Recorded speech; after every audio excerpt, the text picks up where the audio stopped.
cintai dan kami banggakan. Izinkanlah saya pada kesempatan ini membagi informasi terkait konsep dan sistem perencanaan pembangunan desa.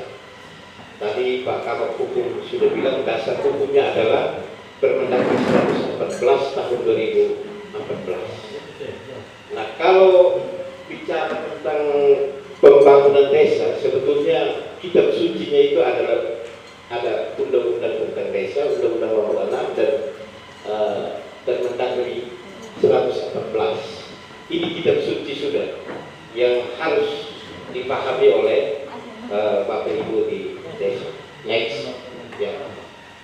Di dalam Permendagri 114 itu secara tegas itu membuat tentang pengertian perencanaan pembangunan desa. Apa itu perencanaan pembangunan desa? Yaitu proses tahapan kegiatan yang diselenggarakan oleh pemerintah desa dengan melibatkan badan permusyawaratan desa dan unsur masyarakat secara partisipatif guna pemanfaatan dan pengalokasikan sumber daya desa dalam rangka mencapai tujuan pembangunan desa. Jadi ada beberapa benang merah yang ada di sini. Yang pertama, proses ini terjadi di desa. Ya, silakan Bapak. Jangan. Lalu yang kedua, melibatkan badan permusyawaratan desa. Ya. Jadi badan permusyawaratan desa di desa ini adalah mitra sejajar dengan Bapak desa. Nah, saya berharap mudah-mudahan di sini sangat bersinergi. Karena di tempat lain bakal terus antara kepala desa dengan BPD. Nah, kalau bakal terus ya ini tidak bisa jalan. Padahal ini perencanaan harus duduk bersama antara kepala desa dan BPD. Lalu melibatkan masyarakat secara partisipatif. Artinya semua pihak masyarakat, apakah anak kecil, orang besar, yang normal, yang tidak normal, harus dilibatkan dalam perencanaan pembangunan desa. Kami di kabupaten sudah mulai proses penyusunan RPJMD. Kemarin ada forum khusus anak-anak dikumpulkan, mereka diskusi sendiri. Sampai waktu itu saya kebetulan hadir dalam mereka punya diskusi. Mereka tanya saya, Bapak kepala bangun satu aspal 1 kilo itu berapa? Saya bilang ya sekitar 2-3 M. Oh, dia bilang kalau 2-3 M beli kami buku saja. Kami punya rumah dibuat dari buku. Ya, sederhana, tetapi saya kira ini sebuah kritik yang cukup pedas juga seperti itu. Ya, jadi artinya keterlibatan semua. Termasuk kemarin juga kami melibatkan kelompok di Fakel. Ya, mereka kita datang kunjungi, kira-kira mereka punya kebutuhan seperti apa. Sehingga yang kita rencanakan benar-benar menjawab kebutuhan semua pihak. Ya, tidak hanya satu pihak. Next. Ya. Lalu apa tujuan perencanaan pembangunan desa? Yang pertama, pedoman penyusunan rancangan RPJM desa dan RKP desa. Ya. RPJM desa ada 2 dokumen dalam perencanaan pembangunan desa, RPJM desa dan RKP desa. RPJM desa itu kan jangka waktunya 6 tahun, sedangkan RKP desa itu jangka waktu 1 tahun. Yang kedua, memperkuat hak dan kewenangan desa serta mengoptimalkan sumber-sumber kekayaan desa. Memperkuat hak dan kewenangan desa. Kenapa Jokowi kemudian memberikan kewenangan penuh kepada desa dengan undang-undang desa? Sebetulnya salah satu tujuannya adalah memperkuat hak dan kewenangan desa. Jadi kita dengan keluarnya Undang-Undang 23 tentang pemerintah daerah, keluarnya Undang-Undang nomor 6 tentang desa, itu sudah jelas batas-batas kewenangan kita. Pusat bertanggung jawab apa, kabupaten bertanggung jawab apa, desa bertanggung jawab apa. Dan itu harus tergambar sebetulnya dalam dokumen perencanaan pembangunan desa. Nah, kita aturan sudah berubah, tetapi kita masih pola kita masih seperti yang lama. Nah, ini tergambar dalam musrenbang desa yang diusulkan nyaris tidak bisa dipilah mana kewenangan kabupaten, mana kewenangan desa dan mana kewenangan kabupaten. Nah, katakanlah misalnya di dalam Permendagri 114 itu secara tegas misalnya diatur tentang kewenangan di bidang pendidikan. Desa punya kewenangan itu adalah pendidikan anak usia dini. Sehingga kalau misalnya bapak-bapak mereka usul program kegiatan tentang anak usia dini usul untuk dibiayai dari kabupaten, sampai kapan pun tidak akan terjawab. Kenapa? Kan itu bukan kewenangan kabupaten, itu kewenangan desa. Silakan diajukan di desa. Sedangkan kewenangan kabupaten itu adalah pendidikan dasar 9 tahun, SD dan SMP. Kalau usul SMA itu juga kewenangan provinsi, perguruan tinggi kewenangan pusat seperti itu. Termasuk juga jalan. Ini juga harus kita. Kalau jalan yang menghubungkan antara dua desa, itu kewenangan kabupaten. Silakan diajukan untuk dibangun oleh kabupaten. Tetapi kalau jalan yang menghubungkan antar lingkungan, antar dusun di dalam desa, itu kewenangan desa. Sehingga kalau itu diusulkan ke kabupaten, sampai kapan pun tidak akan terjawab. Karena itu kita punya batas-batas kewenangan yang ada seperti itu. Sehingga jangan nanti kita salah seperti itu. Walaupun kewenangan-kewenangan itu sudah diatur, tetapi tidak menutup kemungkinan bahwa program kegiatan antara desa, antara kabupaten ini saling bersinergi. Misalnya Bapak Desa bilang, saya ada satu kalau mau ada satu kawasan yang saya mau jadikan pusat pertanian. Di sana ada pertaniannya, ada peternakannya dan sebagainya. Tapi jalan yang menghubungkan ke sana tidak ada. Ya silahkan itu diusulkan untuk ditangani oleh kabupaten. Jadi Bapak Desa membangun kawasannya, sedangkan akses menuju sana dibangun oleh kabupaten. Nah, seperti itu. Yang berikut mencerminkan keberpihakan negara terhadap perangkat desa dan untuk meningkatkan kesejahteraan masyarakat. Ya, tadi diskusi awal dengan Bapak Desa tadi bahwa ada sebetulnya sudah punya perencanaan untuk bagaimana membangun desa Kalaboko. Salah satu tadi pembangunan homestay berbasis masyarakat. Saya kira itu hal-hal yang bagus sejauh program atau yang direncanakan itu adalah untuk kesejahteraan. Jadi silakan. Next. Saya jawab. Berapa menit lagi? Ya. Prinsip-prinsip perencanaan pembangunan desa yang pertama belajar dari pengalaman dan menghargai perbedaan. Nah, oleh karena itu ada aturan lain itu tentang evaluasi pembangunan desa. Itu ada yang namanya laporan penyelenggaraan pemerintah desa. Itu wajib dibuat, yang dilaporkan kepada bupati berencana. Itu aturan menurut seperti itu. Lalu yang kedua, laporan keterangan pertanggungjawaban kepala desa, LKPJ kepala desa yang wajib disampaikan kepala desa ke BPD setiap tahun, setiap akhir tahun. Kemudian ada yang namanya ringkasan laporan penyelenggaraan pemerintah yang wajib disampaikan ke masyarakat. Nah, itu bisa ditempel di sini atau ditempel. Itu tiga laporan yang wajib disusun oleh kepala desa. Untuk apa? Supaya itu juga menjadi acuan untuk membuat perencanaan. Jadi kita harus belajar dari pengalaman yang lalu dan belajar dari pengalaman tahun yang lalu sebagai dasar untuk kita merencanakan untuk tahun yang akan datang. Berorientasi pada tujuan praktis dan strategis. Ya. Semua yang kita rencanakan itu harus berorientasi pada tujuan yang ingin dicapai. Ya, misalnya bagaimana menurunkan angka kemiskinan. Ya. Tadi Bapak Desa membuat homestay, ya, silakan karena tujuannya otomatis meningkatkan pendapatan masyarakat, lalu juga otomatis untuk mengurangi angka kemiskinan di desa ini. Kemudian penggalian informasi desa dengan sumber utama dari masyarakat desa. Jadi membuat perencanaan harus berdasarkan informasi yang jelas. Ya. Masalah-masalah yang dihadapi di desa mau itu apa? Sehingga dari analisis masalah itu yang kira-kira solusi yang kita tawarkan apa?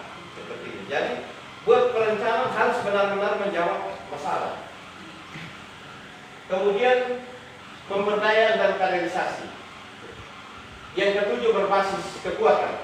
Ya, kita buat perencanaan harus sesuai dengan kemampuan yang ada di desa.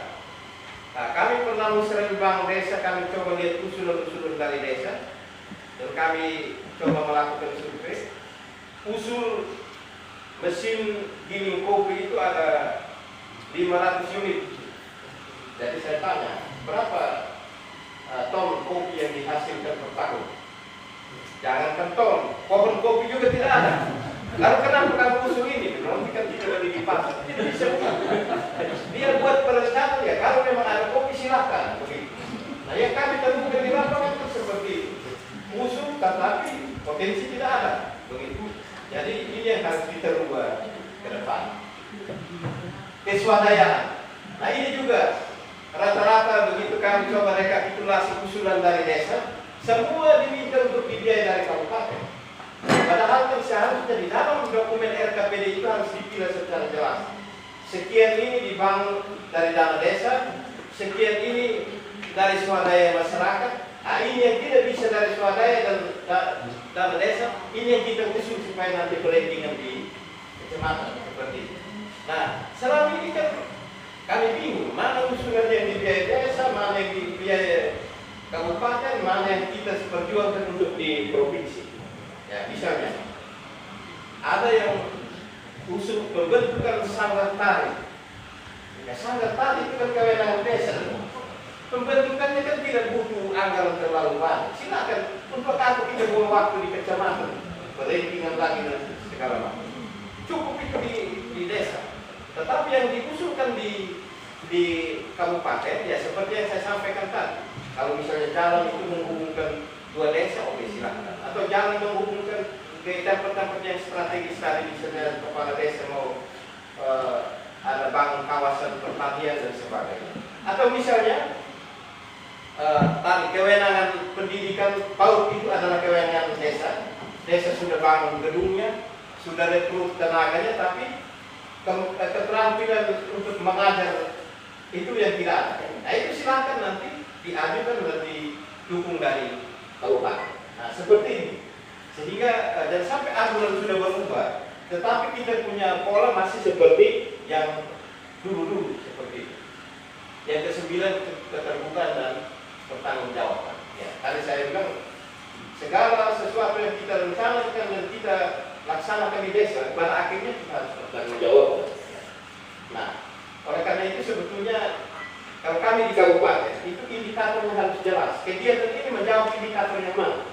Nah, kita pengalaman perencanaan desa selama ini begitu bilang, oh nanti 1 minggu lagi kita misalnya bangun cam. Ya, kali ini mulai kita melarang dan sebagainya. Tidak ikut tahapan-tahapan yang terjadi. Ya, next. Ya, ini perencanaan pembangunan desa sebelum undang-undang desa dan setelah undang-undang desa. Kalau dulu sebelum kita kan aturannya masih pakai undang-undang tentang pemerintah daerah. Tapi sekarang desa punya undang-undang sendiri, undang-undang. Kemudian perencanaan dulu dia masih menggunakan undang-undang 25 tentang sistem perencanaan pembangunan nasional yang sekarang juga dipakai oleh kabupaten. Tetapi sekarang dia sudah pakai Permendagri 114 yang tadi saya bilang kita subsidinya itu. Nah, sehingga dulu kalau RPJMD dulu kan hanya RPJMD hanya 5 tahun. Sekarang sudah 6 tahun. Lalu kalau dulu hampir semua kegiatan di desa itu dibiayai dari APBD. Sekarang tidak. Desa punya kewenangan-kewenangan yang saya sampaikan tadi, sehingga perencanaan itu juga harus sesuaikan dengan kewenangan-kewenangan yang ada. Nah, posisi kabupaten maupun provinsi maupun pusat itu hanya sebagai pendukung. Nah, seperti next. Ya. Nah, kalau jenis perencanaan pembangunan desa, tadi saya sudah sampaikan ada 6 tahunan yang dikenal dengan RPJM desa, lalu ada 1 tahunan yang RKP desa. RKP desa itu merupakan penjabaran dari RPJM desa. Nah ini juga saya kebetulan baru 1 kali saya melakukan review terhadap RPJM desa, waktu itu Bapak Desa kali, ya. Begitu saya melakukan review melihat keterkaitan antara visi misi daerah dan visi misi kepala desa bertolak belakang semua.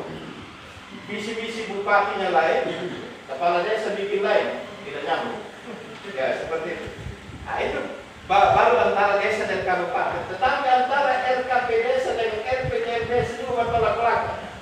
Seharusnya ketika kita merancang RKP desa, kita lihat dulu arahan RPJM desa itu seperti apa. Nah, seharusnya di dalam dokumen RPJMD selama 6 tahun itu harus ditegaskan. Tahun pertama buat apa, tahun kedua buat apa, ketiga sampai ke 6. Sehingga ketika menyusun RKP desa, tahun 2022 berarti dia di dokumen RPJM desanya yang tahun 2022 arahannya seperti apa. Sehingga kita tidak bisa buat lain di luar dokumen perencanaan yang ada. Ya. Next. Ya. Lanjut. Di gambar tadi. Nah, ini. Jadi saya selalu ketemu para kepala desa.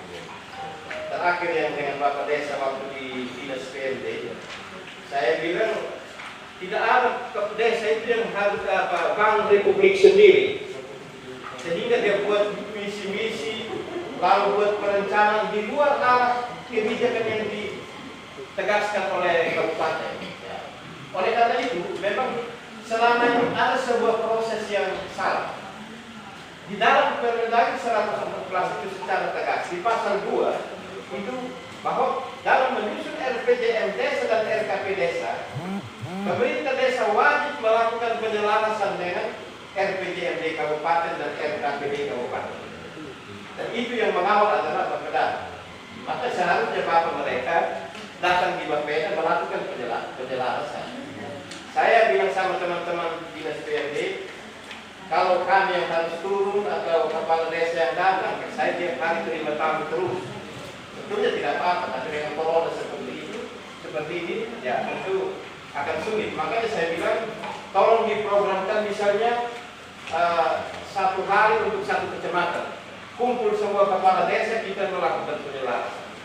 Sehingga waktu kepala desa menyusun RPJM desa, RKP desa, tidak boleh keluar dari visi-misinya Bapak Bupati.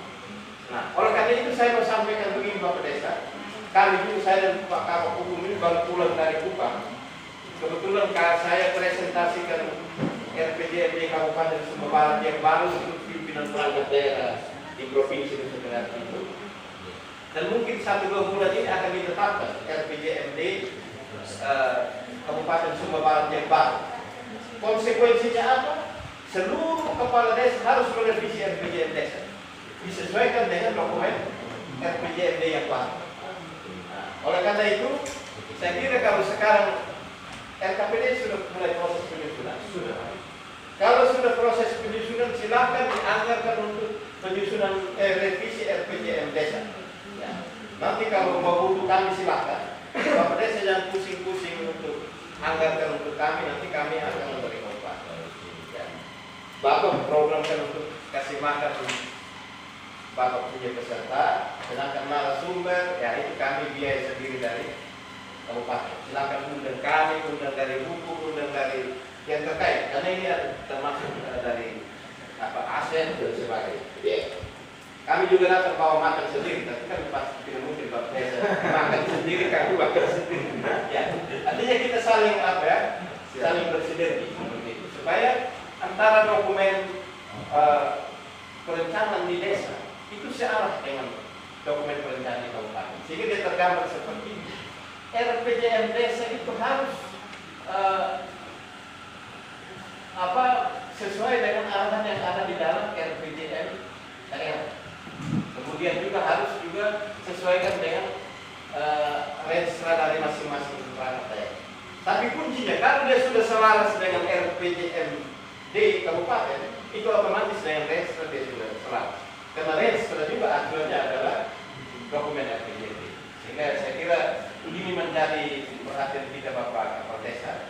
Jadi kalau selama ini kita sudah keliru, ya sudah, saya hanya mau bilang bertobatlah karena kerajaan. Waktu 37 menit. Silakan lanjut. Ya. Nah, ini penjelasan yang ada kebijakan pembangunan kabupaten. Ya, kita punya ada rencana pembangunan jangka menengah daerah yang tadi saya bilang. Lalu yang ketiga ini rencana umum tata ruang wilayah kabupaten. Tadi Bapak Camat juga singgung, khusus untuk wilayah pesisir ini di dalam dokumen RT/RW itu menjadi kawasan pariwisata. Dan dia juga masuk dalam kawasan strategis pariwisata nasional. Sehingga kalau Bapak Desa merencanakan hal-hal yang berkaitan dengan pariwisata, saya kira itu tidak ada masalah karena sudah sejalan dengan dokumen RT RW Kabupaten Sumba Barat. Next. Ya. Ini siklus penyusunan RKP desa, saya kira Bapak Desa mereka sudah paham. Bulan Juli ini sudah mulai dengan penyusunan RKP desa, nanti APB desa paling lambat bulan Oktober ditetapkan. Lalu, ini siklus perencanaan mulai dari pertanggungjawaban dan hasil pertanggungjawaban menyusun RKP desa nanti kemudian menjadi pedoman untuk penyusunan APB desa. Lalu APB desa dilaksanakan Selama 1 tahun. next. Ya, next saja. Nah. Jadi yang tadi 6 tahunan itu RPJM desa, ya 1 tahunan RKP desa. Saya kira silakan nanti dibaca pengertiannya seperti apa. Next. Saya hanya meminta yang ini bahan pendukung penyusunan RKP desa. Jadi dalam proses penyusunan RKP desa yang harus dibutuhkan adalah yang pertama RPJM desa. Ya. Jadi ini Bapak Desa supaya jangan sampai nanti kalau sudah mau perencanaan biasa yang disalibkan pertama itu kepala BPK. Itu selalu ya disalibkan paling pertama. Mereka bilang kami usul-usul ini tidak pernah terjawab. Ya, tunggu dulu, kenapa dia tidak dijawab? Kadang-kadang kami buka RPJM desa kalau ada, tapi biasanya banyak yang tidak ada. RPJM desa omong lain, RKP desa omong lain. Ya. Minta maaf, mungkin kami akomodir. Lalu yang kedua, visi misinya bupatinya omong lain, arah kebijakan bupati omong lain, kepala desa omong lain. Itu otomatis kami tidak mungkin. Lalu yang ketiga yang saya bilang tadi kewenangan-kewenangan yang ada. Kalau jalan hanya menghubungkan antar RT antar lingkungan itu kewenangan desa. Tidak bisa kami kabupaten yang tangani. Nah kalau itu jalan menghubungkan antara desa A dan desa B itu tanggung jawab kabupaten. Lalu misalnya berkaitan dengan air bersih, tugas kabupaten hanya membangun titiknya tower. Silakan distribusinya itu dibangun oleh desa seperti itu. Atau misalnya itu air itu melibatkan 2 desa, itu kewenangan kabupaten untuk menangani seperti itu. Dan kalau air itu hanya untuk lingkungan, untuk kampung, jalan kampung itu semuanya menjadi kewenangan desa. Nah, termasuk pendidikan tadi. Jadi kalau bapak-bapak usul bangun SMA sampai musim berlaku itu mungkin tidak akan dijawab karena bukan kami punya kewenangan. Kami bangun masih berjalan. Sama juga dengan PAUD. Tetapi sekarang ini hanya PAUD polisi integratif mungkin ada di sini juga. Nah, itu masih di tangan di kabupaten karena memang itu model yang sementara dikembangkan. Kami kabupaten perkenalkan ini model, tapi selanjutnya silakan desa ambil alih. Nah, lalu yang perlu saya ingatkan begini, ada juga waktu masih berapa menit? 3 menit. Ya. Begini, biasanya juga ini aset-aset. Nanti sebentar akan dijelaskan oleh Pak Kabit Aset. Kami kesulitan di Bapeda juga selama ini berkaitan dengan aset. Terutama aset yang hasil penyerahan dari pihak ketiga. Dulu kita PNPM. Nah, PNPM habis bangun dia tidak serahkan ke desa. Nah itu kalau misalnya jalan rusak dan kepala desa perbaiki, nah itu berhadapan dengan hukum. Karena itu aset belum dikuasai oleh pemerintah desa. Atau misalnya di sini kan dari Bihiwat biasa ada bantuan Polindes lah, bantuan PAUD, itu harus disertakan dengan penyerahan dari pihak ketiga itu ke desa. Ya, karena ini banyak masalah seperti ini. Jadi kalau nanti itu aset masih dikuasai oleh pihak ketiga, Bapak Desa usul supaya kabupaten misalnya melakukan rehab dan sebagainya, ya tidak bisa. Kita tidak bisa tangani karena itu bukan dikuasai oleh pemerintah daerah. Saya kasih contoh ini Pak Agus Rebila dari Dinkes. Itu Polindes yang ada di Wetana sana. Sampai sekarang ribut di DPR juga ribut karena itu Polindes sudah rusak parah. Nah, kita belum bisa rehab. Kenapa tidak bisa rehab? Secara aset dia tercatat di puskesmas yang mana di SPD? Ya? Nah, di mana? Bordelo di Wajah Selatan. Jadi sampai kapan pun tidak akan dibangun karena asetnya memang bukan aset kita. Nah ini yang kita harus hati-hati. Nah dulu seharusnya ketika proses pemekaran aset itu harus diserahkan ke pemerintah daerah supaya kalau pemerintah daerah Nah, waktu itu kan kita tidak tahu karena dia punya puskesmas itu kan yang di SPD sana. Walaupun pustunya ada di Wetana yang ada di Sumba. Tapi ini fakta-fakta yang terjadi sehingga itu mempengaruhi juga proses perencanaan kita di desa. Saya kira ini beberapa hal yang perlu saya sampaikan secara jelas ada di materi yang Kami sampaikan, lalu kalau ada hal-hal yang perlu kita diskusikan nanti kita diskusikan. Saya kira ini saja, terima kasih. Dan saya